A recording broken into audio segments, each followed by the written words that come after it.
Shalom Aleichem, Boker Tov. This is part 2 with chapter 2 in Lessons in Tanya.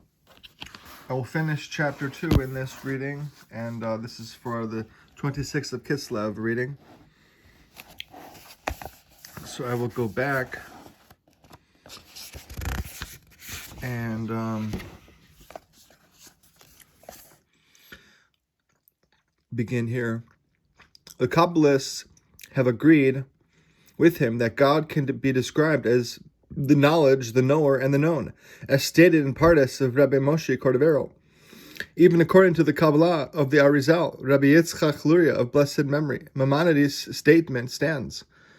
The Kabbalah of the Arizal provides an even deeper insight into the limitlessness of God's essence, higher than even that level of knowledge to which Maimonides refers. Still, even according to the teachings of the Arizal, Maimonides' statement is acceptable, with one proviso, however. This is so only when applied to the mystic principle of the clothing of the Ein Sof, light, by means of numerous contractions, the tzimtzumim, in the vessels of the Sephiros of Chabad, an acronym for Chachma, Bina, Dat, wisdom, understanding, and knowledge, respectively, the triad of Sephiros, which represent divine intellect of the world of Atzilus, emanation. Through a process of self-limitation called tzimtzum, contractions, God manifests, or, in Kabbalistic terminology, clothes his infinite essence, referred to by the Kabbalists as the Ein Sof, the endless, infinite one, in the Sephiros, which are his attributes. The manifestation occurs first in Atzilus, specifically in Chabad of Atzilus, divine intellect. Thus, at the level of Atzilus, God can indeed be defined in Maimonides' terms of knowledge, knower, and known, intellect, but not higher than Atzilus. Above the world of Atzilus, the unknowable God cannot be defined.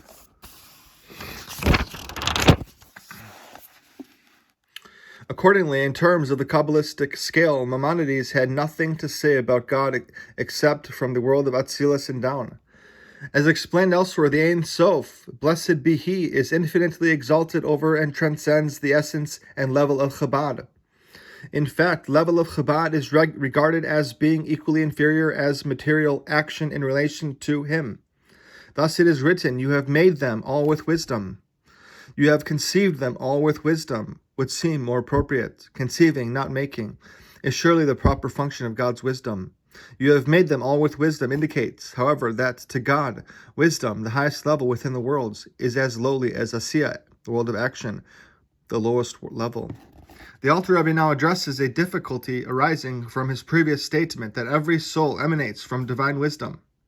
Since all souls emanate from one source, supernal wisdom, it should follow that all souls are of the same level and rank.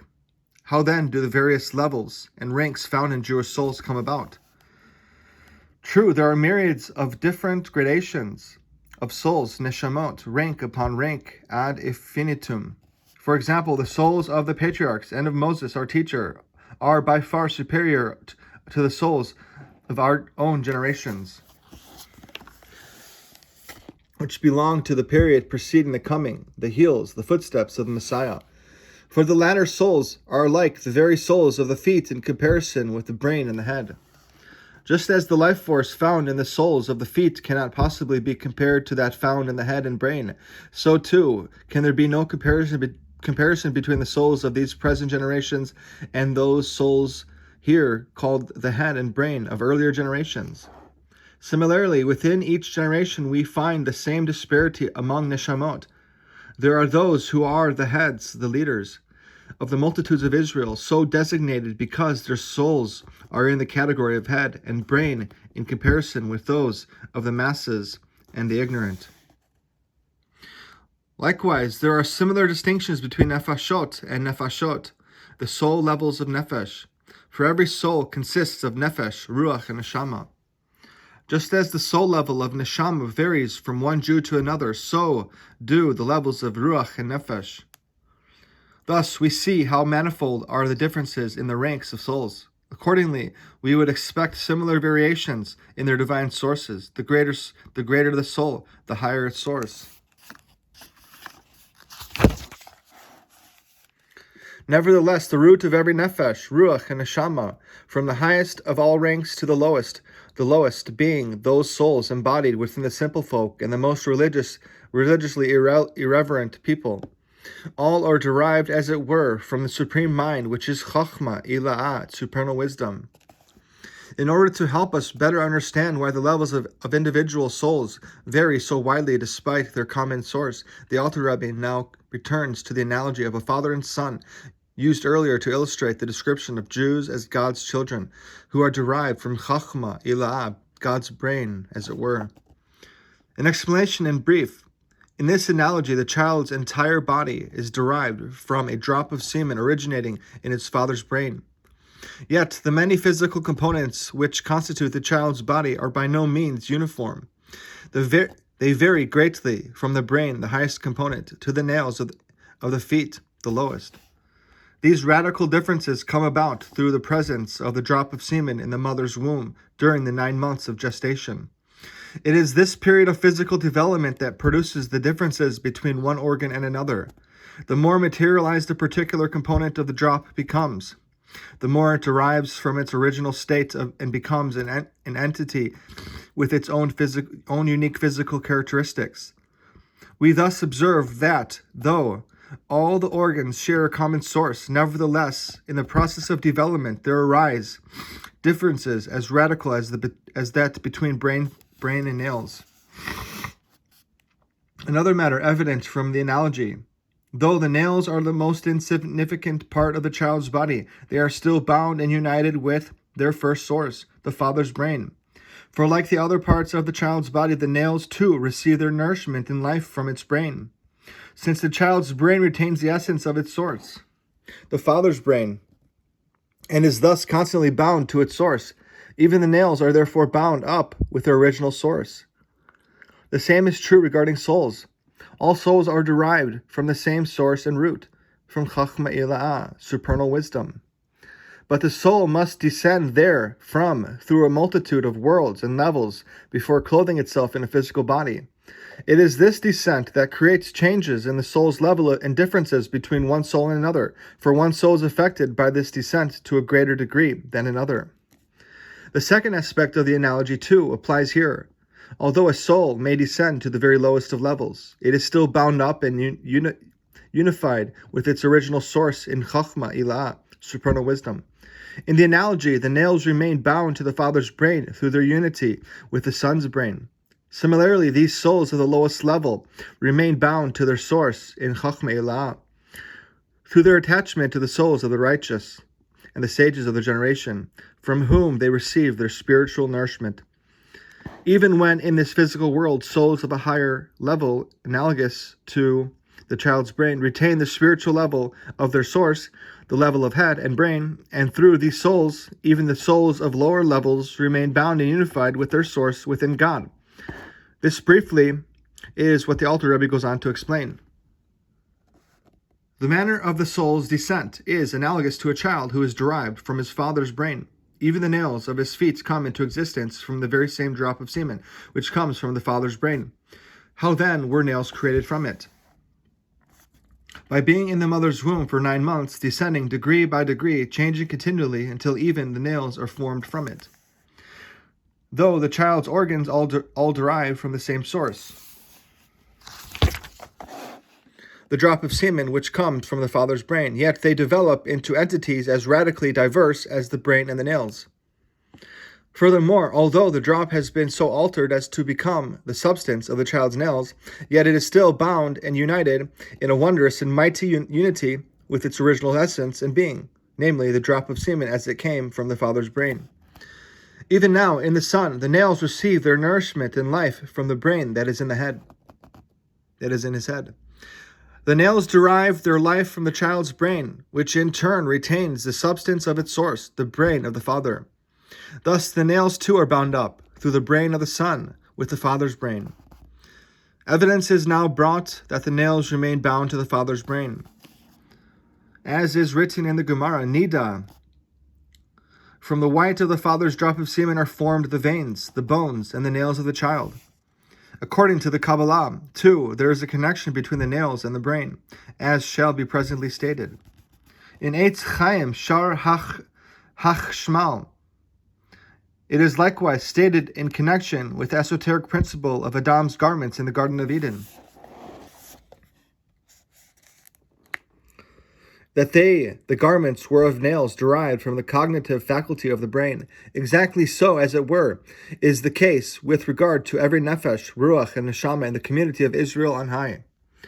The soul, too, is changed from its original state by a process of development, similar to the gestation which transforms the drop of semen. In the case of the soul, however, this process consists of a descent from world to world, and from level to level within each world, as mentioned briefly above. The Alter Rebbe will now go on to state the details of this descent.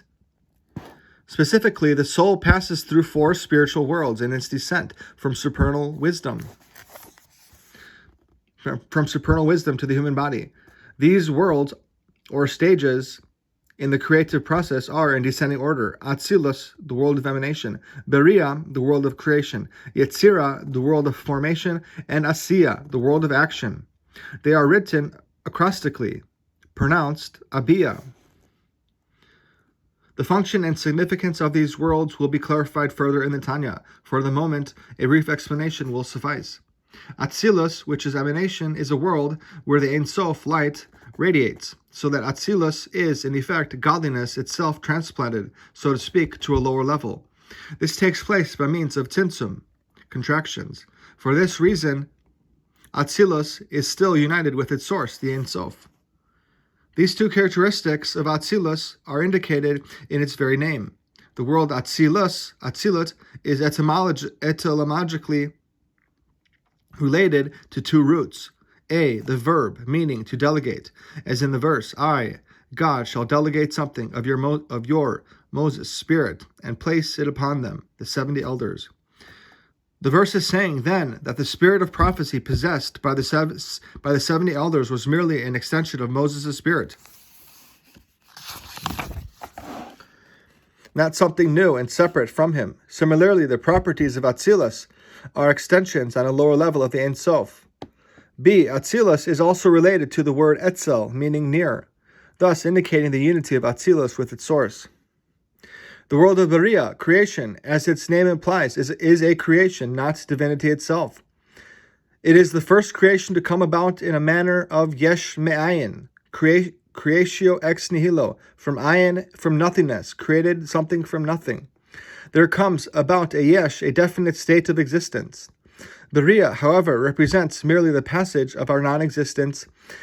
It is a state in creation which cannot yet be spoken of as giving rise to proper existence, definable in terms of form and structure. Yetzira, formation, is the world where that which was created from ayin assumes shape and form. The world of Asiya refers to the completed creation. Understandably, this completed creation is still spiritual. The final world of creation, physical, Asiya, comprising our physical world with all its creatures, comes into being only at a larger stage. Together, these worlds from the Seder, Hish Tal Shelut, the chain-like order of descent, so designated because, just as the lowest link in a chain is connected to the highest by means of all the interlocking links, similarly, in Seder, Hish Tal Shelut, the lowest level of Asiya is connected to the highest level of Atzilus. All the levels interlock and flow from each other. In the course of its descent from Chachma Elah, supernal wisdom, the highest level of Atzilus, to the physical body, the soul passes through the entire Seder Hish Tal Shelut. And as stated earlier, this descent produces the various levels of souls, just as gestation causes the drop of semen to be transformed into the child's bodily organs, even to the point where it is formed into nails. After this introduction, we return to the Alter Rebbe's words. By the soul's descending degree by degree through the Hish Tal Shelut, the chain-like descent of the worlds of Atzilus, Beria, Yetzira, and Asiya from God's wisdom, as it is written, you have made them all with wisdom, Chachma. Everything emanates from Chachma, which is the source of Hish Tal Shelut. To this descent, the Nefesh, Ruach, and Neshama of the simple folk and common people come into being. Their souls were more strongly affected by this descent, and therefore they are on the lowest level. Similarly, all the various levels of higher and lower souls are determined by the soul's descent through Hishtal Shalut. Some souls are affected to a greater degree, others less. The Alter Rebbe now relates the second point in the analogy to our case. Just as in the analogy, the nails of the child are still bound up with their with their first source through their being constantly nurtured by the child's brain, so too in the case of the soul. Nevertheless, notwithstanding the fact that they have already become souls of the lower levels, the souls of the ignorant and the souls of the ignorant and the least worthy, these lesser souls, remain bound and united with a wonderful and mighty unity with their original essence, namely an extension of Chachma Ila'ah, supernal wisdom. For the nurture and life force of the Nefesh, Ruach, and Neshama of the simple folk are drawn from the Nefesh, Ruach, and Neshama of the righteous and the sages, the heads of Israel and their generation. They draw in their nurture and life from those who represent the levels of head and brain. All Jews are bound up with their source in Chachma Ila'ah, supernal wisdom. This explains the comment of our sages on the verse, and cleave unto him, concerning which the question arises, how can mortal man cleave to God? In answer, the sages comment, he who cleaves unto a Torah scholar is deemed by the Torah to have actually become attached to the Shekhinah, the divine presence. This seems difficult to comprehend. How can one equate cleaving to a Torah scholar with cleaving to the Shekhinah? However, in light of the above, this is readily understood.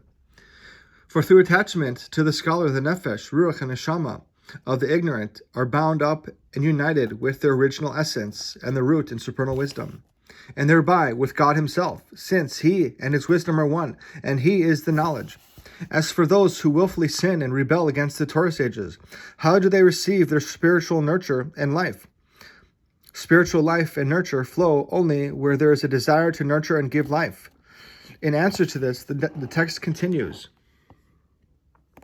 The nurture of their nefesh, ruach, and neshama comes from the hind part, as it were, of the nefesh, ruach, and neshama of the scholars. Nurture from the hind part can be understood by way of comparison to one who gives an object to his enemy, obviously not out of a true desire to give, but rather due to some external factor. The grudging reluctance with which he gives will be reflected in his manner. He will turn away from him, tossing the object to his enemy over his shoulder. The same is true in the spiritual sphere. When spiritual nurture is given unwillingly, it is described as coming from the hind part of the giver, an external level of nurture. Nevertheless, even those who rebel against the sages receive some measure of spiritual nourishment from them, for every soul, without exception, must be bound up with its root and source, as explained earlier. The level of nurture they receive, however, is from the hind part of the souls of the sages. Having concluded that every Jew has a soul which emanates from above the supernal wisdom, the Alter Rebbe now states that the quality, the rank or level of each individual soul is determined only by factors from above, spiritual factors such as the soul's above-mentioned descent through Hishtal Shalut. No actions of this physical world can determine its quality and rank. The Alter Rebbe makes this statement indirectly by clarifying a quotation from the Zohar, which seems to indicate the contrary. As for what is written in the Zohar and in Zohar Chadash, that the essence, initial factor is to conduct oneself in a holy manner during sexual union, which is not the case with the children of the ignorant and their ilk, who do not conduct themselves thus. The ignorant, as the Zohar goes on to imply, draw down for their child a soul of a lower level, which seems to indicate that an action occurring in this physical world can in fact affect the soul's level. Not so, declares the Alter Rebbe. The Zohar is not referring to the soul at all, but to the soul's spiritual garment, as follows. This is because no nefesh, ruach, and neshama is without a garment, which stems from the nefesh of its father's and mother's essence. All the commandments that it fulfills are influenced by that garment. It is through this garment that the soul achieves its ability to affect the body and to perform the commandments involving physical matters. Even the benevolence that flows to one from heaven is all given through that garment. Because the soul is so strongly bound up with this garment, the Zohar refers to the garment in this context as the person's soul. Now, if the person sanctifies himself, he will bring forth the holy garment for the neshama of his child, thereby enabling the child to serve God more readily. However great a soul it may be, it still needs the father's sanctification at the time of intercourse. But the soul itself is distinct from its garment. But the soul itself, as distinct from its garment, is not affected by the parent's sanctification. In fact, it sometimes happens that the soul of an infinitely lofty person comes to be the son of an ignoble and lowly person. All this has been explained by Rabbi Yitzchak Luria of blessed memory in the Kutei Torah, in Parshas Vayera, and in Tameh HaMitzvot, in Parshas Bereshit. Thus, the physical world of which the parents are a part can in no way affect the soul's spiritual rank. Even the statement of the Zohar that the essential factor regarding the state of the soul is the holy manner of conduct during sexual union pertains only to the soul's garment. The soul itself, with all its various levels, emanates from above. And that is chapter 2. Very long chapter. All right. Have a wonderful day. Boker Tov and Shabbat Shalom.